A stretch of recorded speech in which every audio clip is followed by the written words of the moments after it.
success can't happen without failure. I heard one time to raise a kid, you need to have them raise a few blisters. I really do believe that makes better people. You have to have failure to appreciate the success. No matter what you accomplish in life, you might be proud about it, but when your kids accomplish something, the pride is at a different level. You can't even describe it, not even the same. So.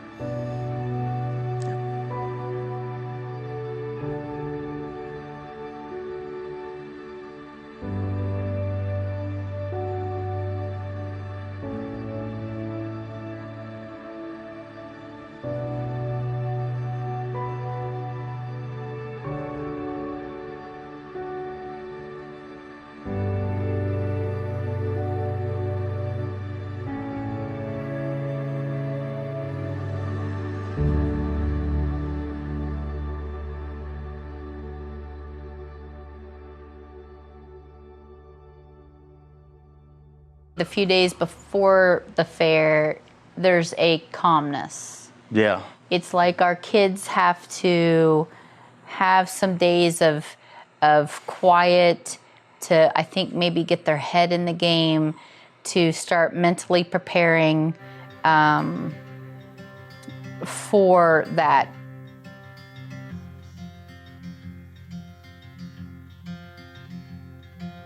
A couple days before the fair, I'll start getting ready, and what I do with that is I'll first pull the birds out, especially the waterfowl. It's crucial with the waterfowl to get them out on grass for a couple days beforehand, and they'll kind of clean themselves up that way. But I wash the birds the day before the fair, because since the show's in the middle of the week, it gives them time to, when you wash them, it'll clean all the dirt off, but you also clean the sheen off their feathers, kind of. And you want to wash several days before the show, that way the sheen has time to get back on the feathers and they look really good. But I'll pull all my birds out that I'm taking, get them in pens, that way I can pay extra close attention to what exactly I'm taking right before the show. The first thing I gotta do is like get all my tack boxes ready, get all my tack collected into one spot, and then I like organize it. Then I wash my sheep, and then usually I wash them again, clip their hoofs, clip the hair around the hoofs, get them sheared, and then at the fair they get sheared again anyway. The market ones do at least, to get them slick sheared. But then I gotta get hay from the neighbors, gotta get everything like that. And for me, I got the carcass contest, which that's where my spare lamb goes. And it gets judged on its butchered, like how it's butchered. Like what it looks like when it's butchered. I just butchered that whole sentence.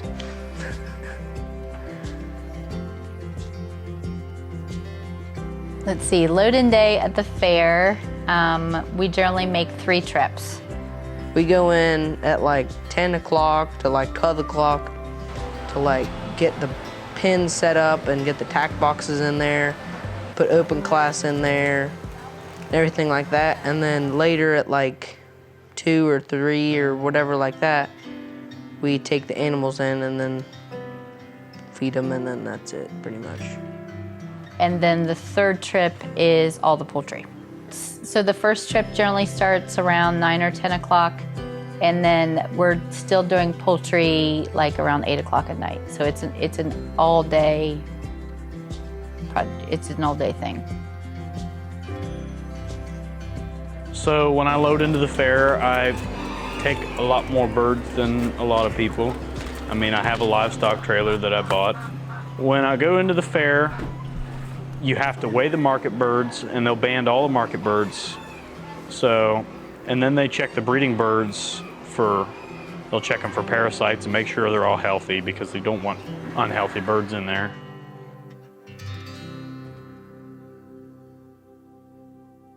Tell me about Samantha. Gosh. Probably one of the most determined and hardworking, goal-oriented little girls ever. And there's some great kids in Muskingum County 4-H and 4-H in general and just Muskingum County, but She has a passion for 4-H. She also has a passion to share that with other people. It brings her no more joy in the world than to have a 5-year-old that is wanting to know more about an animal or more about a project. And for her, that means everything, because if she can help that child have the type of relationship with 4-H that she had, then she thinks that, then that's what it's all about. 4-H has really allowed me to be myself, no matter what the circumstances are. In high school and even in college, there's certain pressures to conform, and I've never really fit in, but in 4-H, I feel like I always fit in and there's always a place for me. I always remember when I started 4-H, I was asked to stand up and say my name in front of a 4-H club. It was a bunch of people I knew, and I couldn't stand up and say my name. I started crying, I just couldn't do it. After I went home that night, I was so disappointed in myself, and I was embarrassed. I mean, I couldn't say my name, and that's one of the simplest things I could have done. So I really wanted to push myself to get better and to be able to do that, and it just continued to build from that. And now, 14 years later, I love public speaking, and I want to major in communications. Between the friends that she's made and the opportunities and the connections, there's not very many things that she hasn't done in 4-H, but for her, she wants to pay it forward. She wants to share that so other people can have that also.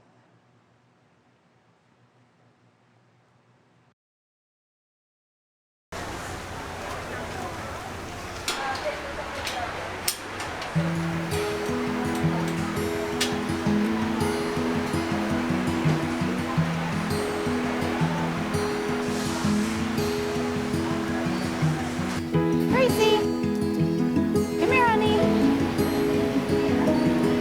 Class 1 is down there. They're calling class 2. We're class 5, so it'll be soon. Do you have any idea how many's in your class? 4 or 5?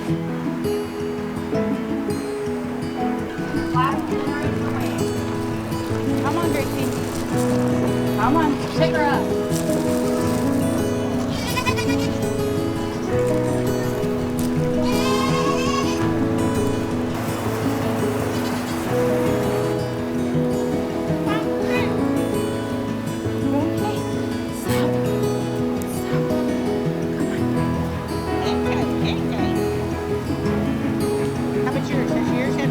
Yes. How long ago?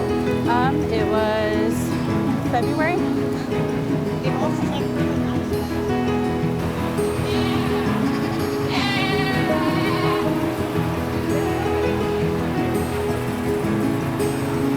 Samantha took Gracie, and I think she got bottom of the class, I think.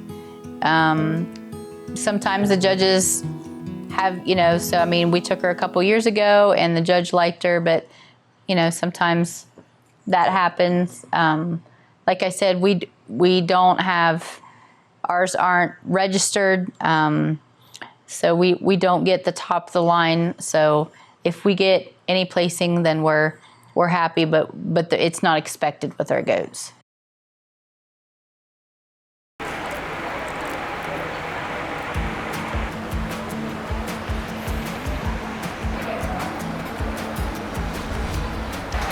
It's okay, girl. That's all I need, right? Yeah. Come on. Come on. Come on.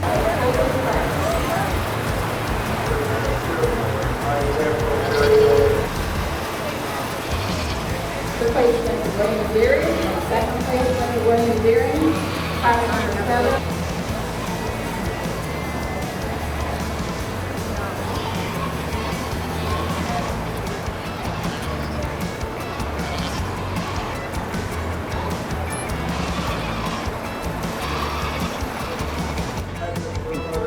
he had fun. The goat that beat him was definitely a superior goat. He just, for Logan, is like I say, it's a personality thing. He loves Briar. Briar is a kind of a all-around pet around the farm here, and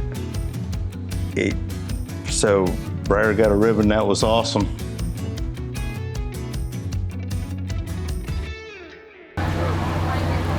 Just get in the zone, okay? And just concentrate, just try to pretend that it's just you and the lamb and the judge. And that's it. But nothing else matters when you're out there. I guess. You can do it. You just have to want it. Yes. How does your lamb look? He looks good. I haven't gotten the cover off of him yet. That's fine. What, have you gotten the socks good? Not yet. I'm gonna do that once I get done with this. I'm class 5. I know this. Go ahead and raise each of these feet. Make sure you didn't miss anything. Make sure that his ears, I know you got the ears, just go ahead and check I just them did again. that in the nose.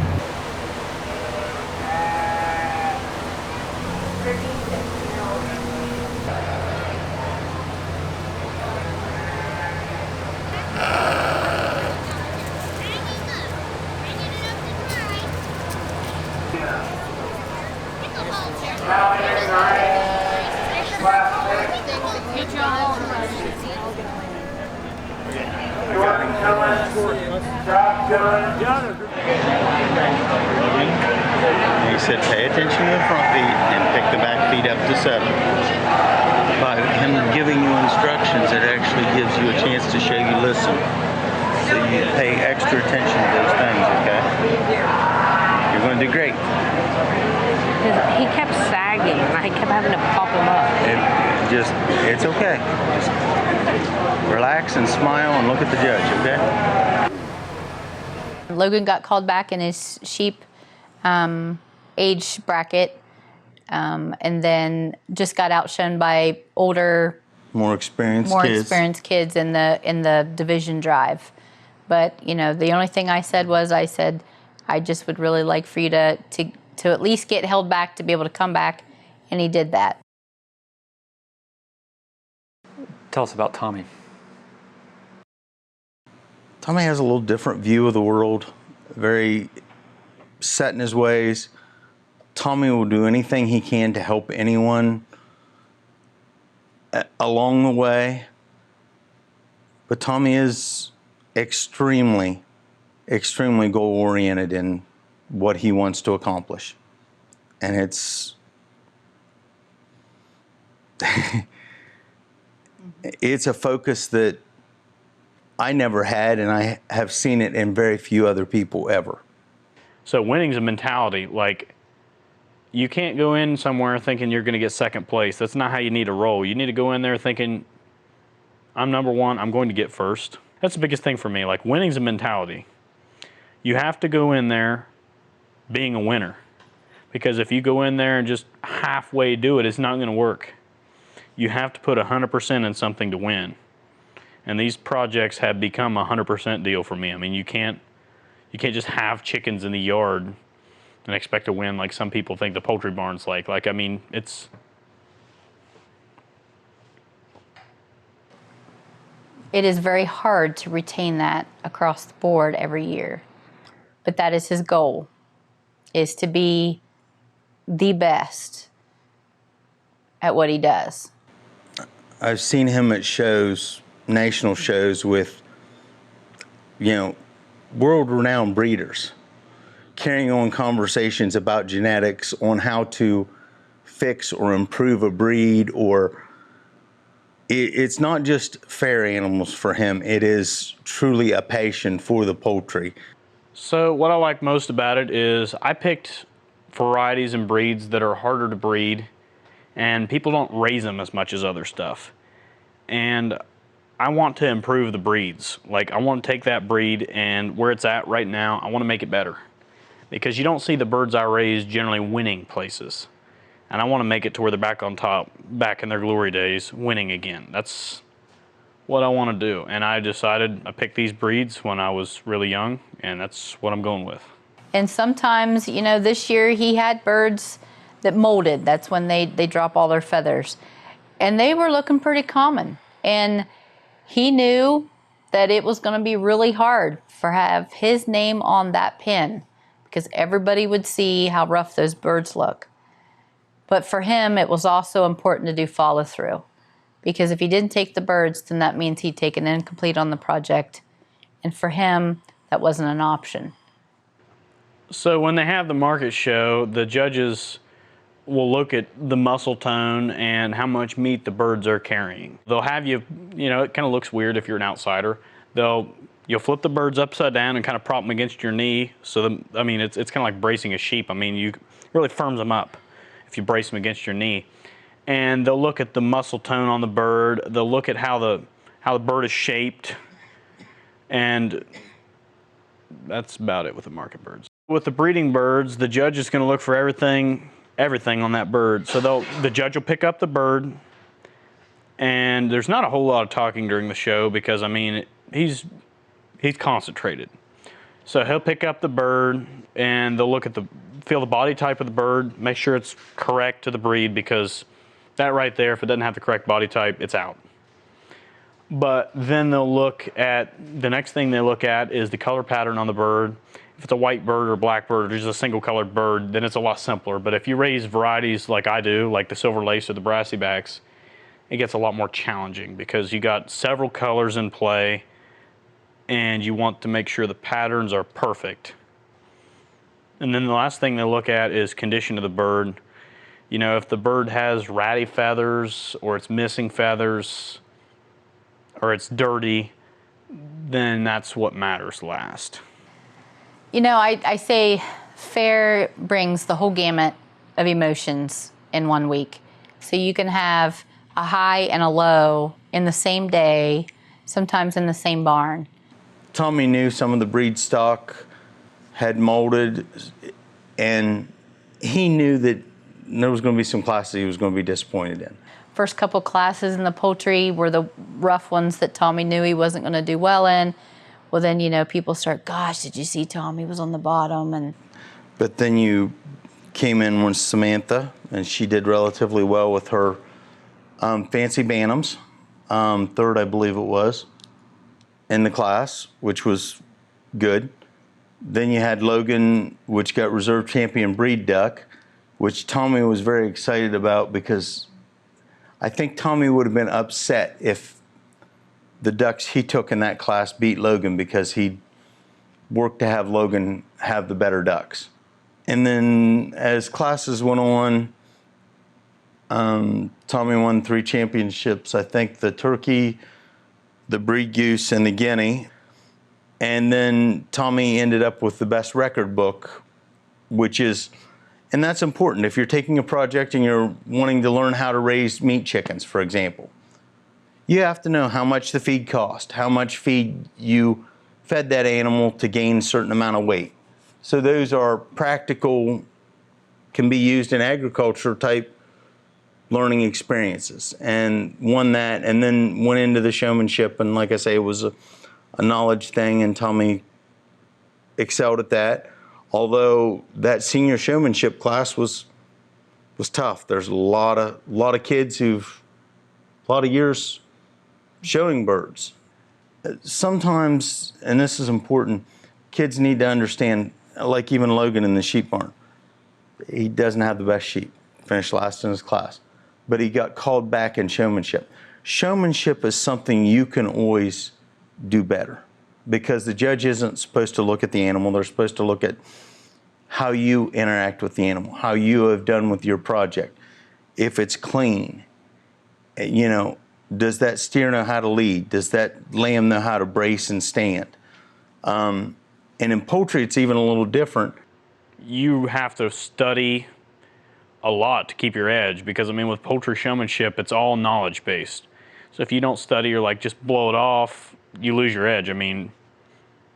The other person studied more, and that's it. There are literally books, inches thick, that this breed, this is what a perfect bird is. This breed, this is what a perfect bird is. And that's what the showmanship is based on. Tell us about Logan. Logan's all heart. I don't know. I just like hanging out and just, I mean, I really enjoy showing sheep and showing my animals. Logan is fun-loving. Logan is outgoing. Here they guys. Oh, he's videotaping this. I don't like this anymore. He wants the experience more than anything. He wants to be able to show a lamb or lead a goat around or do the dress-up competitions and be a little silly, be a little... he's more into the friendships and making connections. His perspective is just different. So he looks at it as his goal isn't to be the best in the ring. He is looking at it as I'm trying to learn everything I can because I would like to do this as part of my vocation. So for him, having the top show genetics isn't important. It is understanding how to do the husbandry of it because he wants to be practical. He'll get an animal that he wants to make money at the fair, which is different than spending money to win at the fair. I started out with just one ewe, and then the next year, which I took as a breeding project, and then the next year, after I proved that I could like take care of it and stuff, I took a market lamb, and I just kept doing that, and then like I think 2 years after I started sheep, 2 or 3 years, then I got through the sheep program. I got given 5 ewes, and so that it's called a starter flock program, and so that kind of just started me with sheep, I guess. And so we built a barn and everything for them, and I've had some troubles with them. Sheep are kind of prone to having problems during birth, and I've had quite a bit of them, and I've lost a couple ewes to it.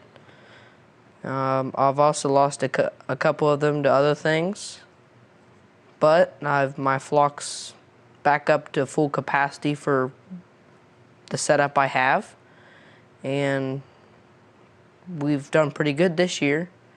So Logan, he was in a farming accident a few years ago, and they thought they were going to have to take his hand. And through several surgeries and a lot of dedicated therapy, he has his hand. But I think what that did was, you know, when you're told that you can't do something, they told him at first that the hand was just going to be for show, that he wouldn't really have any use of his hand again. So, you know, sometimes you just have to prove them wrong. And so his goal was, a few years ago, the whole goal for the whole year was, I want to be able to show my sheep. I don't want anybody else to have to help me. I want to be able to go out there and hold the sheep myself. I don't know that he would have had the recovery he did if he wouldn't have had that drive, because that was so important to him. And that year, he took his brace off because he didn't want to have the judge interfere with it at all. And he did it. Now, as soon as he got out, he put the brace right back on. But that's overcoming a lot. And I think when you overcome that type of physical thing, I think it does change your outlook on things. I think that has part to do with his personality. You know, for him, he doesn't sweat a lot of the small stuff. He doesn't let that kind of stuff bother him. But he's been through a major trauma. It was a farming accident. It got caught in the hydraulics of a loader bucket. He was helping, and something got caught, and he reached right up there just a split second, and it got caught. But he's never let it get him down. There's never been anything, through all the years of that. I mean, he learned how to do things with his other hand. And now the last time we went to the orthopedic doctor, she's like his great success story. She's even read, done a chapter in a book about him. His strength test, there's rarely a difference between the two. And it comes back to, it was a drive from a 4-H project, in my opinion, that got him there. So for me, where would he be without 4-H? He may have, he may just have a hand for show, and that was it. And to me, that's huge. So sometimes when you think you really want something and it doesn't happen, it's meant to be, because that makes you push harder. One thing that I thought at the time I really wanted was I wanted to be Fair Queen, and I didn't get it. But it's okay in life to not get everything that you set out for, because that's how life is. It doesn't matter if it's, whether it's what job you think you want, or, you're not going to get everything you want. So I think that it's important to be able to face your failures, because then that helps you drive you more towards your success. So last year I went for Queen, and it was with 2 of my best friends. So I was excited for the one that got it, and I was also a little bit disappointed because I really was excited for the possibility of getting it. So it was a really difficult decision. I didn't really want to put myself out there again, but I think it came down to, I made a list of everything I wanted to do my last year, and Clock Trophy was on there. I wanted to get overall skillathon in the barn, and Queen was on there. And I was like, if I don't apply, I'm never gonna get the opportunity to possibly achieve that. So I decided it was more important to me to possibly reach my goal and even say that I tried rather than not try at all.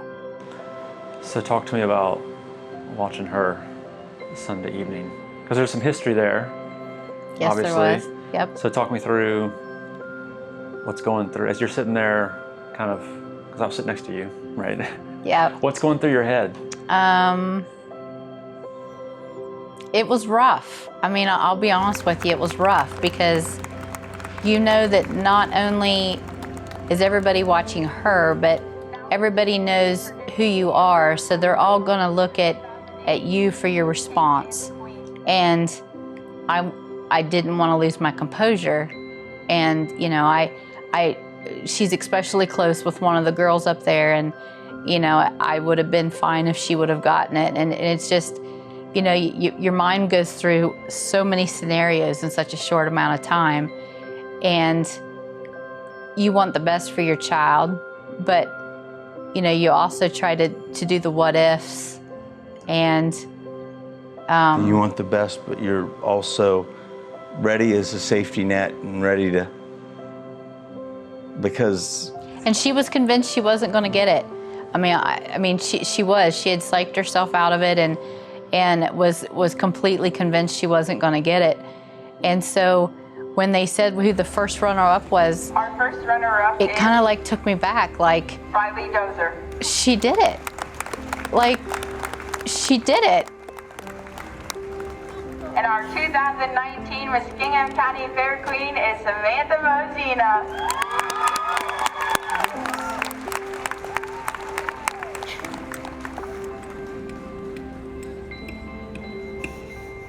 And I just was kind of like, I forgot to take pictures, and you just kind of, I felt like, it was like shell shock, like surreal would be a good word there. I really didn't think I was gonna get it. I didn't even bring a change of clothes. So I was just really calm. I wasn't expecting to get it. So when they announced that I got it, I was just like, oh my gosh, like, what the heck is happening? Like, I'm gonna be so busy this week. That was the first thing I thought of. It's like, oh my gosh, I need to get a schedule. Like, I need to make sure I can do everything that I promised I would do. Samantha she and I did a lot of the same things going through 4-H, and a lot of things that she's done in the past couple years are things that I got to do. And that was one thing that she did that I didn't. And, you know, that it's just kind of awesome when she can do something that I wasn't able to obtain myself. Who'd you call?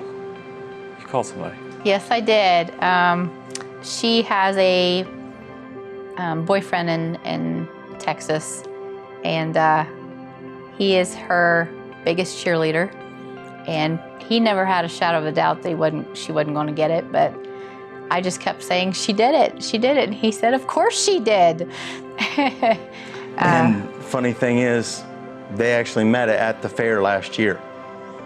And we approve. He's a great kid, hard worker. Very proud of him, the way he treats my daughter. Trust me, it wouldn't be nice if he didn't treat her right, because Dad would not be a very friendly person. But yeah, we're proud of her. We're proud of choices she's making, and college and personal life, and who she's dating, her friends she hangs out with. Like I say, the girls up there with her, great girls with lots of accomplishments, don't get me wrong, and I'm sure their parents are as proud of them as I am with Samantha. I heard one time to raise a kid, you need to have them raise a few blisters. Okay, carrying buckets of feed, pitching manure will definitely raise a few blisters, but I really do believe that makes better people. You may never raise a pig after you're out of 4-H. You may never break another steer to lead, or, you know, show chickens again. But just knowing that, some of the other projects, small engines is one that both of my boys have taken. They may never work on their own lawnmower, but if they take it someplace and have it worked on, they'll have a better idea what's going on. It's just, in my opinion, it takes the best and makes it better. That's the 4-H motto, and that's what it does. If you have doubts about our society, come to the 4-H side, where the 4-H barns are, and walk through, and you'll find some of the best people anywhere in the world.